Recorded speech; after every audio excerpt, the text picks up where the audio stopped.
Welcome back to Mighty Habits, everybody. I'm Steven, and I'm so excited about our deep dive today. Yeah, this is going to be fun. It is, and to help us with this deep dive, we are joined by the brilliant Mary. Hi, everyone. So today we're tackling a book that's been making waves. It's called The Almanac of Naval Ravikant. Yes, the Almanac of Naval Ravikant. Have you heard of this one? I have. It's very interesting. It is interesting. Yes. So Naval Ravikant, for people who don't know, Mhm. is like this really successful entrepreneur and investor. Right. And the book is kind of like a collection of his wisdom bombs, you could say, Yeah. on wealth and happiness. And it's not your typical self-help book. No, not at all.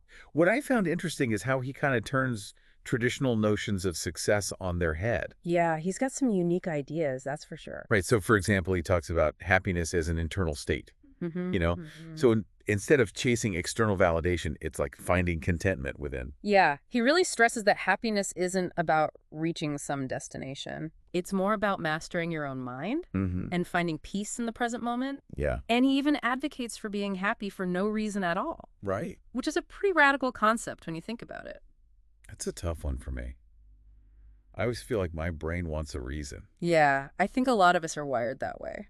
But I see his point. Yeah, It's about, enjoying the journey, not just Yeah. waiting for some future point to be happy. absolutely. Okay, let's dive into another core theme from the book, wealth building. Okay.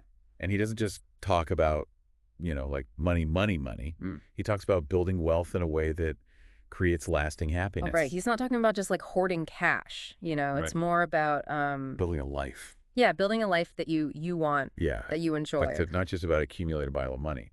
It's about building wealth in a way that supports the kind of life you want to live. Exactly. Okay. And this brings us to another one of Naval's big ideas, specific knowledge. Oh, yeah, that's a good one. So instead of trying to be good at everything, Right. he says we should focus on developing, unique skills Mm-hmm. that are valuable in the marketplace. Yeah, like finding your niche. You know what you're really good at. Right. And he calls this specific knowledge like a form of leverage, Yeah. So while general knowledge is easily replaceable, Mm-hmm. specialized skills, they make you dispensable. Right. It's like having a superpower in the job market. It is like a superpower. Yeah. So instead of being a jack of all trades, you become the master of one? Exactly. Makes sense. Yeah.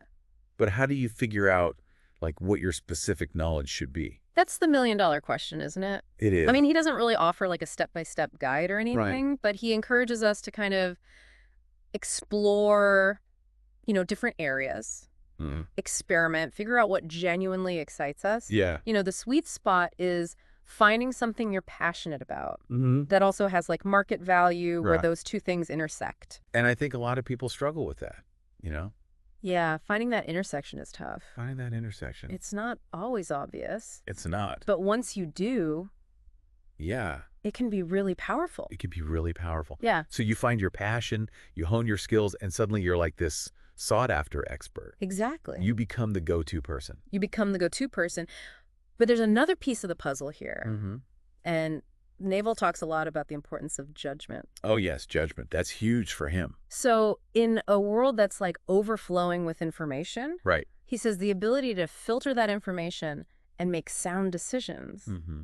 is crucial. It's not just what you know anymore, right? Yeah. It's how you apply that knowledge. It's what you do with it. Yeah. So judgment, in a way, is like the operating system Mm-hmm. that runs on top of your specific knowledge. I like that analogy. Yeah, it's the ability to analyze, Mm-hmm. make connections, and choose the right path. Yeah. And Naval suggests that good judgment is something you cultivate over time Right. through experience reflection. Mm-hmm.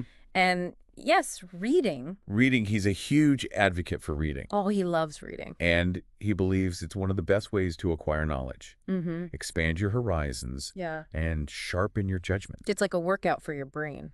It is. Yeah. But not just like any reading, Yeah. Yeah. He stresses the importance of reading things that challenge your assumptions Mm-hmm.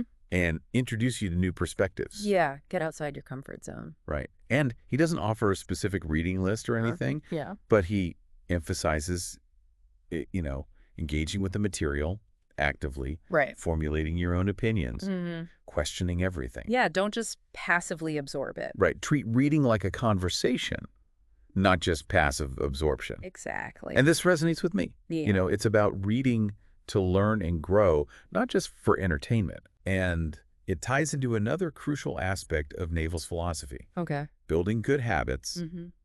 and breaking bad ones. That's a big one. So he believes our habits shape our lives Right.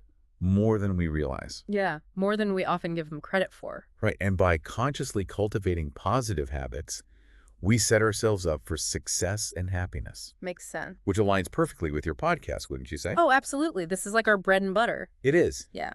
But I'm curious, how does Naval suggest tackling those like stubborn habits? Yeah. The ones that just won't quit. Like the ones that keep coming back to bite you? Yeah. Yeah. Those ones. Those are tough. They are tough. Yeah. Well, his approach to habits is all about like starting small Yo. and prioritizing consistency. So instead of like trying to overhaul everything at once and Right. burning out, Yeah. he advocates for making incremental progress over time. So it's the tortoise and the hare. All over again, slow and steady wins the habit race. Yeah. He believes that even small, consistent actions, Yeah. can rewire our brains Right. and lead to significant changes in the long run.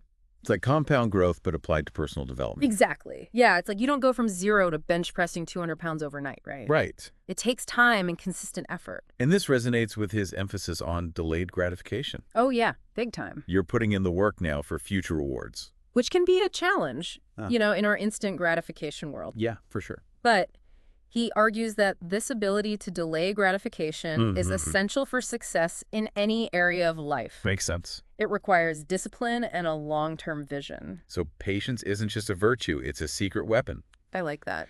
Speaking of long-term vision, I remember Naval being a big advocate for entrepreneurship, Oh, yeah. but not just any kind of business. Right. He talks about aligning your work with your values and interests. It's got to be something you're passionate about. Right. So it's not just about chasing profits. Right. It's about making a meaningful impact On the world. on the world. Yeah. And when your work aligns with your values, Yeah. it becomes a source of fulfillment, not just a way to pay the bills. It's finding that sweet spot Yeah. where your passion, skills, and like market needs collide. Exactly. It's like a Venn diagram, Right. where all those circles overlap. Easier said than done right. Oh, for sure. I mean, not everyone stumbles upon their dream business idea right away. Definitely not. It takes exploration, Right. experimentation. And Naval encourages that. Oh, yeah. He's all about trying things out, failing fast, Yeah. and learning from those experiences. It's about embracing the journey, Mm-hmm. knowing you'll make mistakes along the way. And that's okay.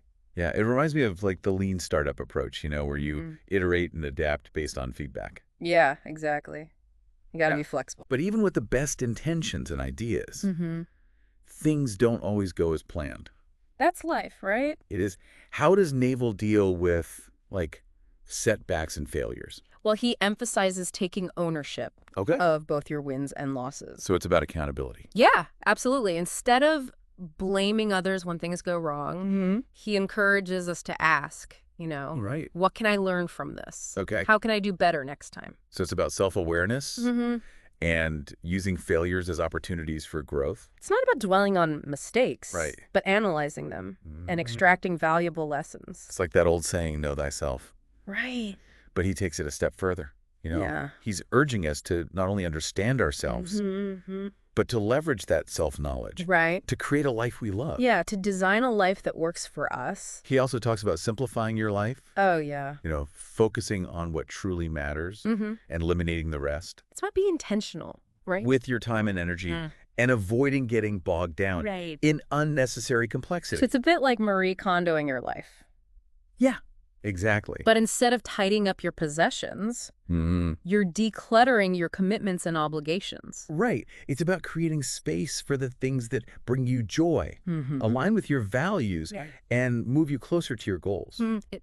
This ties into another one of his key themes, productivity. Oh, yeah. He's big on productivity. He's a big advocate for using your time wisely and getting things done. But it's not about being busy for the sake of being busy, right? It's about focusing on the tasks that create the most value. Right. Making sure your efforts are actually moving the needle. And he offers some practical strategies for achieving this. Yeah, like what? Well, he talks about prioritizing tasks, Okay. tackling the most important ones first, and delegating or automating whatever you can. So it's about working smarter, not harder. Exactly. And leveraging systems and tools to amplify your efforts. He's also a proponent of building systems that generate wealth, even when you're not actively working. Right. The idea of passive income. Yes, passive income. Yeah, he believes creating assets that generate income without requiring constant effort is key to achieving true freedom and autonomy. It's about escaping the trap of trading your time for money and building a life where you have the flexibility to pursue your passions without financial constraints. It's about having options, you know? It is about having options, but amidst all this talk of wealth and productivity, it's important to remember that he also emphasizes balance. Oh, yeah. That's crucial. He stresses the importance of prioritizing your health, relationships, and well-being. Yes. Alongside your financial goals. It's not all about the money. It's not. It's about recognizing that success isn't just about like money or achievements. It's about living a full and meaningful life that includes strong relationships, good health, and a sense of purpose. He cautions against neglecting those aspects of life in the pursuit of success. It's about finding that equilibrium between work and life, striving for goals and taking care of yourself. It makes me think of that saying, what profits a man to gain the whole world but lose his soul? You can achieve great things, but if you're burned out and miserable, what's the point?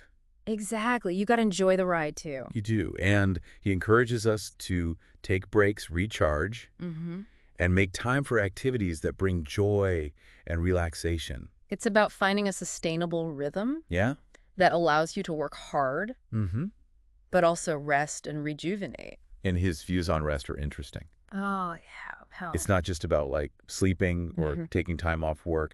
He talks about the importance of mental and emotional rest. Oh, yeah. That's so important. You know, finding ways to disconnect from the constant stimulation of the modern world. Yeah, like unplugging from technology, taking a break from social media. Yeah, practices like meditation, mindfulness, and spending time in nature. Yeah, those are all good ones. You know, are all ways to achieve that deep sense of rest and rejuvenation. It's about giving your mind a chance to de-stress and recharge. And this ties back beautifully to his idea of finding happiness from within.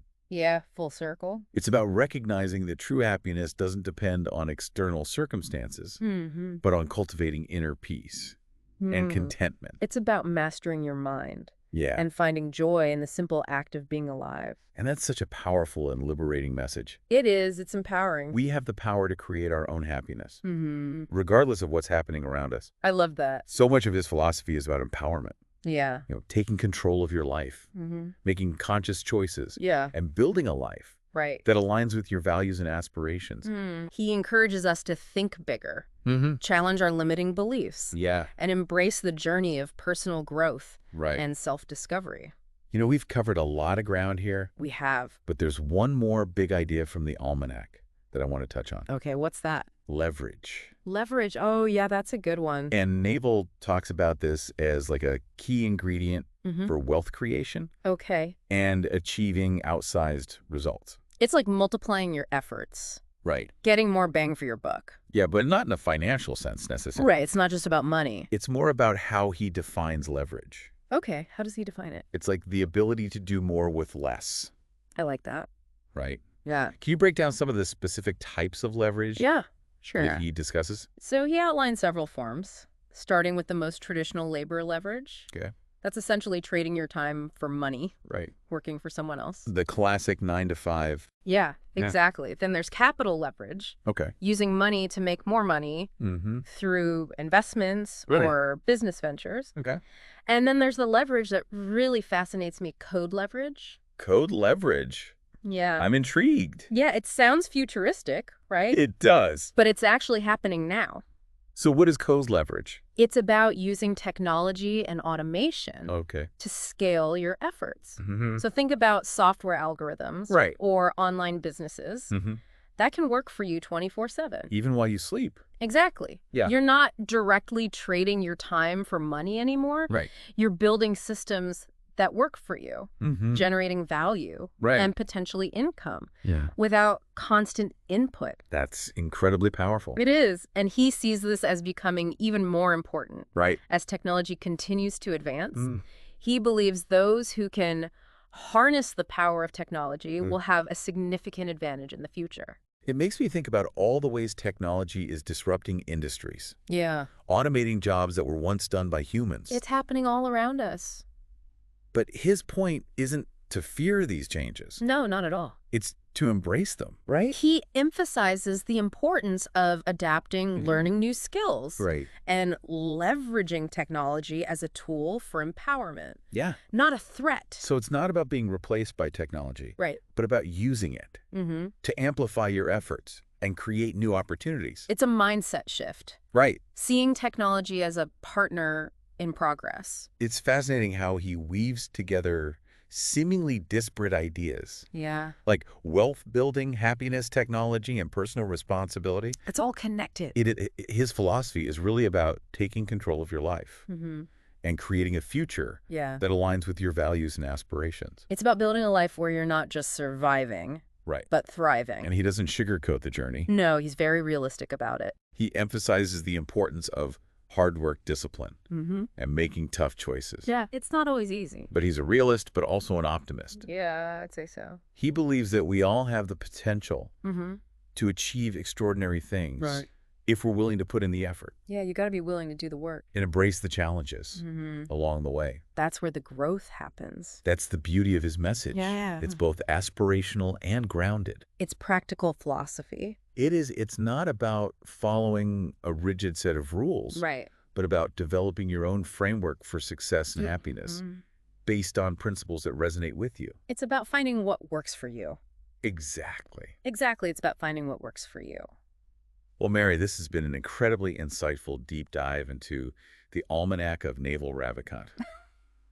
I feel like we've only scratched the surface of all the wisdom. Oh, yeah, there's so much more in there. Packed into this book. Definitely a book worth revisiting again and again. Absolutely. For our listeners who are looking for a fresh perspective on wealth, happiness, and life in general, I highly recommend checking out. Yes. You got to read this one. The Almanac of Naval Ravikant. It's a game changer. It's a thought-provoking read that might just change the way you see the world. It might just change your life. And if you enjoyed this deep dive and want more insightful explorations of fascinating topics, be sure to subscribe to Mighty Habits. Yes, hit that subscribe button. For regular updates, we'll be back with more thought-provoking conversations soon. Can't wait. Thanks for joining us, everyone. Until next time, keep those habits mighty. Mighty Habits.